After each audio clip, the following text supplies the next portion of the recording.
কালকে আমি ছোট্ট একটা রিলস দিছিলাম যে মার মাথা দেখে দেই এরকম একটা রিলস। তো ওইখানে অনেকেই জিজ্ঞেস করতেছিলেন যে আমার মা কিনা। পরে আবার অনেকেই যারা আমার মাকে চিনে তারা তো চিনিনি, তারা বুঝতে পারছেন যে উনি হচ্ছে আমার শাশুড়ি মা আর কি। আমার মাই মানে উনি হচ্ছে আমার শাশুড়ি মা। মা তো আসছে 3-4 দিন হয়েছে। তো মা বলতেছিল আর কি যে মার মাথাটা দেখে দেওয়ার জন্য আর কি। মাথা নাকি খুব চুলকায়, পরে বললো যে একটু মাথাটা দেখো। পরে হচ্ছে এখানে বারান্দায় এত সুন্দর বাতাস ছিল, মা তো অনেকক্ষণ বারান্দায় বসেছিল।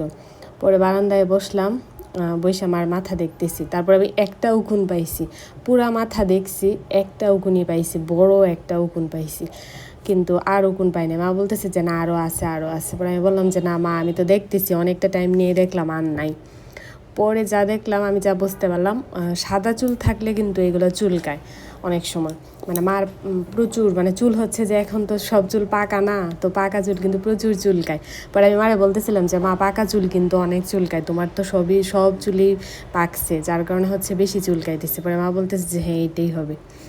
তো তারপর মাথা দেখার পর এখানে বসে রয়েছি, অনেকক্ষণ গল্প করতেছিলাম আমরা, এইটা সেইটা।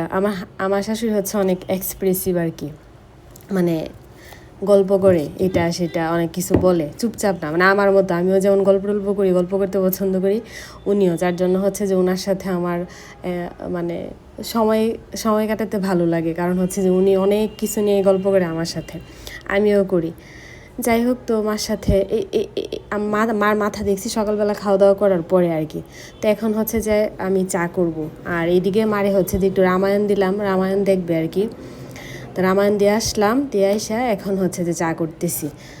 মা হচ্ছে র চাটাই বেশি পছন্দ করে, বাড়িতে ওইরকম চাটা খায় না, কিন্তু আমার এখানে আসলে আমি 2 বেলা করে চা দিই, আমিও খাই মাও খায়। আমাদের হচ্ছে যে মানে আমার একটা চা সঙ্গী হয়।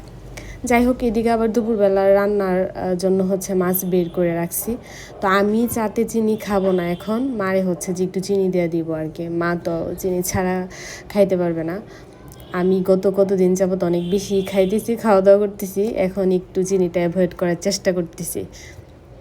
মারে চা দিয়ে আসলাম, আর এই যে আমার চা। বারান্দায় গেলাম একটু, গিয়ে দেখলাম যে বৃষ্টি হইতেছে, বারান্দার অবস্থা খুবই খারাপ বৃষ্টি হওয়ার আগে। বৃষ্টি হওয়ার পরে কি যে বলতেছি, বৃষ্টি হওয়ার আগে। তো চা খাওয়ার পর এখন আসলাম রান্নাঘরে, রান্না করব। এখানে হচ্ছে যে একটা মাছের মাথাও নিছি, আর হচ্ছে যে মাছ নিছি, কারণ অনেকগুলো মাথা তো মাছের জমছে, আবার এগুলোও শেষ করতে হবে। তো ভাবলাম যখন মাছের তরকারি রান্না করব 1-2টা করে মাথাও দিয়ে দিব, তাহলে খাওয়া হয়ে যাবে, মাথাগুলোও শেষ হয়ে যাবে। মাছটা হচ্ছে ডাঁটা দিয়ে রান্না করব আর কি, মা হচ্ছে ডাঁটাটা পছন্দ করে, তো ডাঁটা দিয়ে রান্না করব। মশলা কষায় ডাঁটাগুলো দিয়ে দিচ্ছি।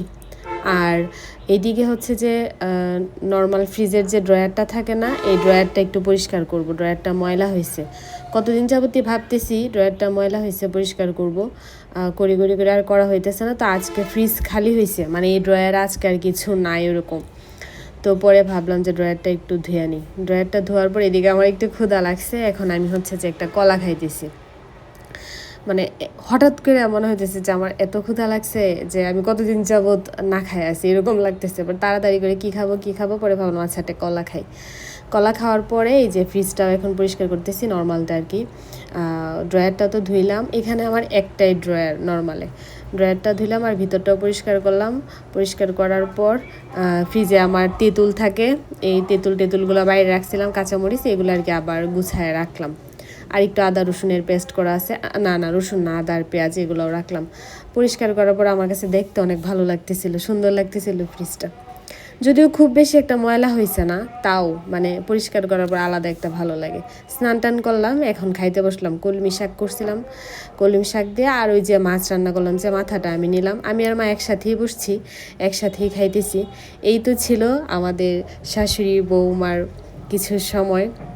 মাকে অত ক্যামেরায় আনি না, কারণ হচ্ছে যে উনি এগুলো তো বুঝেন না, এর জন্য আর কি আনি না।